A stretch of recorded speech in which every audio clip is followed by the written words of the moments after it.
Jesucristo, reinas con poder. Hola queridos maestros bíblicos, les habla su pastor Gerson Cedeño y hoy estaremos analizando el estudio número 9 de Acercándonos a Jesús, que lleva como título Primer Milagro de Jesús. Y el texto bíblico que vamos a usar es el Evangelio según San Juan capítulo 2 del 1 al 12. El objetivo que vamos a presentar es presentar a Jesús teniendo en cuenta las necesidades de los seres humanos. Y las doctrinas a tratar es que Jesús es misericordioso, que Jesús es omnipotente. Jesús es misericordioso porque es una de las características propias de Dios. Y Jesús es omnipotente porque también es una característica propia de Dios. El primer milagro de Jesús se puede evidenciar en el segundo capítulo de Juan, en donde se nota a Jesús compartiendo junto a su madre, sus hermanos y los otros discípulos, y que tenía hasta entonces, y estaba en una fiesta en Caná de Galilea, y para que sus discípulos creyeran en él, manifestó su gloria, convirtiendo el agua en vino. Y son los detalles de este pasaje que va a tocar a usted como maestro de la Escritura, presentar a sus estudiantes. Jesús es invitado a la fiesta. Jesús no era un ermitaño. Por lo contrario, en el transcurso de todos los evangelios se le ve rodeado de mucha gente, en actividades sociales, en el templo, en las sinagogas. Él tenía una vida social fructífera, pues su ministerio así lo requería. Debía estar rodeado de personas a las cuales mostrar cómo servir y cómo manifestar su amor y su poder. El hecho de que Jesús haya asistido a una boda también nos muestra cuán honroso es para él el matrimonio. Esto es algo que debemos promover y rescatar hoy en día. También debemos resaltar lo elemental que es que nosotros podamos invitar a Jesús a nuestros matrimonios, especialmente si queremos que este matrimonio culmine bien. Lo segundo que vemos es la necesidad. En el curso de la fiesta comenzó a faltar el vino. Tal vez porque había más invitados de los que se habían calculado, o porque había pocos recursos, o porque se lo tomaron rápido. Pero sin importar cuál era la causa, había una dificultad. Se había acabado el vino. Y María, estando clara de quién era su hijo y del poder que éste tenía, guiada por el servicio a esa familia en la cual estaba en su boda, le manifiesta a Jesús la necesidad. La forma en que Jesús responde a María pareciera hasta un poco descortés. Sin embargo, no lo es.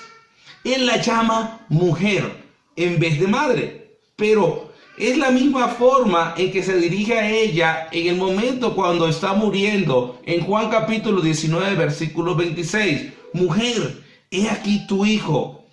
Y en este momento él no estaba manifestando un acto de descortesía, sino de misericordia con su madre. Sin embargo, el pasaje sí muestra un desacuerdo con su madre. La reprensión de Jesús a su mamá tuvo su origen en el hecho de que María, en virtud de su cercanía con la familia, quiso empujar a Jesús a que utilizara su poder en ese momento. Y el Señor Jesús no podía aceptar tal acto, porque no era ella la persona indicada para establecer la hora en que se iba a manifestar el poder de Jesús, sino que eso era autonomía solamente del Padre. Así que Jesús tiene que llamarle la atención de una manera fuertecita pues a María. Jesús hizo el milagro esta vez, claro que sí, pero no se debió a la intervención de María. Se debió más bien a que dentro de los planes del Padre estaba que su Hijo fuese reconocido ahora y adorado como el Señor, como el Mesías. Pero no tenía que ver con la intervención de María, porque ella no tenía autoridad para decirle a Jesús qué, cómo y cuándo iba a utilizar su poder. Pero sin embargo Jesús sí da respuesta a la necesidad. Y María dice a los siervos: haced todo lo que os dijereis. Es importante destacar que después de su intento fallido de adelantar la intervención del poder divino, y después de una reprensión tan fuerte de Jesús, María entiende su lugar. Ella entiende que no puede dar órdenes a Jesús y le pide a sus siervos que hagan todo lo que Él les diga, manifestando su sumisión a Jesús y su confianza en su actuar misericordioso. Y habían 6 tinajas de aguas allí, cada una de las cuales cabían 2 o 3 cántaros. Un cántaro era una medida antigua de medición de líquido que medía aproximadamente 50 litros. 3 cántaros por 6 tinajas equivalían por un total aproximado de 600 litros de líquido. Jesús inicia el milagro usando lo que tiene a la mano: las tinajas, la agua que estaba allí. Y esta no es la única ocasión que lo hace. En varios de sus milagros utilizaba lo que tenía a la mano. Él en muchos milagros se apoya entonces en los recursos del entorno y transforma ahora en este lugar la naturaleza del agua en vino. Agua era una cosa, jugo era otra cosa y vino es otra cosa. Pero en este caso está transformando directamente la naturaleza del agua en vino. Conforme al rito de la purificación, dice allí, el rito de la purificación implicaba tomar las tinajas, llenarlas de agua y purificarse, o sea, lavarse las manos antes de comer. Y se lavaba muchas veces las manos antes de comer. O también el lavamiento para purificarse. Tenía que ver entonces con un lavamiento extremo. Incluía posiblemente lavarse los pies, lavarse la cara, pero estaba muy claro que esta agua, lo más importante era que no era un agua para beber. Y esto es interesante. Era un agua para la higiene, que tenía un propósito no tan honroso, por decir de alguna manera. Era un agua para la higiene.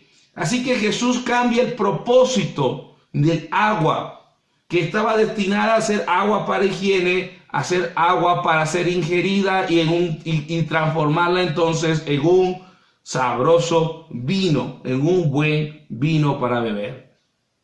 Y Él le dice a los siervos: llenen las tinajas de agua. Jesús en este caso quería la cooperación de los hombres. En muchos casos Jesús hace milagros sin la cooperación de los seres humanos, pero en este caso en específico, esto le permitía ser atestiguado el milagro. Los siervos sabían que ellos habían echado allí agua, así que para él que esa agua llegara al maestresala, al coordinador de la fiesta hecha vino, era un milagro irrefutable. Y entonces estos siervos, dice la Biblia, que agarraron y llenaron las tinajas, pero no poquito, llenaron las tinajas hasta arriba. Es importante destacar lo que ellos hicieron en obediencia a Jesús. También esto conforma parte de la alegría del milagro. Ellos no solo llenaron las vasijas, sino que lo hicieron hasta arriba, dice la Biblia. Cuando Jesús les pide que lleven 150 litros de agua cada uno al administrador de la fiesta, esto implicaba un acto de fe y obediencia. Llevar agua al maestresala, ¿para qué?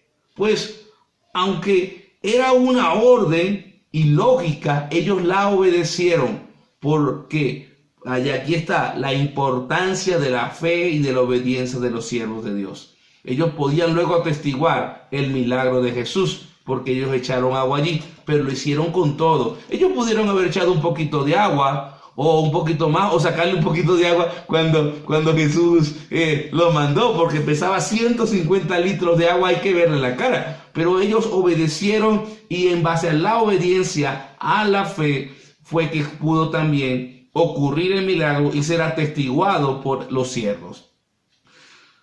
Y le dice el maestresala al novio luego: tú has reservado hasta ahora el mejor vino. ¿Qué te pasa? El mejor vino se sirve al principio, y después que la gente esté allí muy contenta, muy alegre, le metes el vino más malo, pues. Pero tú reservaste el mejor vino hasta ahora. El vino de Jesús era mejor, el mejor de los vinos que el novio podía ofrecer. Y es así que de una forma general podemos afirmar que lo que hace Jesús es mejor que lo que hace el hombre. Aunque no separemos como podríamos confiar, ¿ok? Nosotros podemos entender que las cosas que hace Jesús es la correcta, aunque no la entendamos, aunque no la procesemos. Yo no entiendo cómo esto va a ser mejor, pero ciertamente cuando Jesús hace las cosas, hace el mejor vino, transforma el agua en vino y lo hace diferente, mejor en su sustancia. Así que podemos confiar que lo que Jesús hace es mejor que lo que hace el hombre. Y había un propósito en el milagro. Algunos enseñan con este pasaje que el propósito era obedecer a María. Y según el análisis que hemos hecho, es claro que Jesús no hace el milagro en obediencia a María. La refutación que le dijo, la forma como implicaba todo esto, deja claro que el milagro no se hizo por la intervención de María, sino que Dios Padre tenía un propósito para con esto. Ciertamente el milagro fue un acto de misericordia también para una pareja, para que no quedara mal ante sus invitados. Esto es muy importante. Sin embargo, lo que sí está claro es cuál fue el propósito del pasaje de transformar el agua en vino. Y esto lo vemos en el versículo número 11. Dice así: este principio de señales hizo Jesús en Caná de Galilea y manifestó su gloria, y sus discípulos creyeron en él. Dos propósitos que se complementan el uno con el otro. Primero, manifestar su gloria. A partir de este momento, él comenzó a manifestarse como más que un maestro, más que un profeta. Él comenzó a manifestar su gloria como el unigénito del Padre. Esto aparece en Juan capítulo 1, versículo 14. Y lo segundo es para que sus discípulos creyeran en él. No era para obedecer a María, era para que sus discípulos creyeran en él. Y es que solo creyendo en Jesús podían ser salvos. Este y el resto de los milagros buscaban no solo saciar una necesidad temporal específica, sino que estaban ligados a un propósito superior, y era el de mostrar el camino a la salvación. Cuando Juan el Bautista, desde la cárcel, le ataca un poco la falta de fe y manda a preguntar a Jesús: ¿eres el que había de venir o hemos de esperar a otro? Esto es en Mateo capítulo 10, versículos 2 al 6. Jesús le responde: id y haced saber a Juan las cosas que oís y veis. Los ciegos ven, los cojos andan, los leprosos son limpiados, los sordos oyen, y a los pobres es anunciado el evangelio. Así que la respuesta de Jesús nos da a nosotros la claridad de que los milagros de Jesús estaban para responder precisamente la pregunta de Juan, que muchos de repente tenían: ¿eres tú el que ha de venir o hemos de esperar a otros? Así que las acciones milagrosas de Jesús tienen el fin de mostrar que él era el Mesías. ¿Verdades para predicar? Jesús realiza un milagro si este milagro está dentro de la voluntad del Padre, y que este milagro va a manifestar su gloria y nos va a llevar mucho más a la fe en él. Ese es el fin del milagro. Así que el fin del milagro no solamente es ser misericordioso, sino que ese milagro va a llevar a que la gente vea, oh, Dios es glorioso, Jesús es glorioso, y yo quiero depositar mi fe en Él. Lo segundo es que Jesús tiene el poder para satisfacer nuestras necesidades.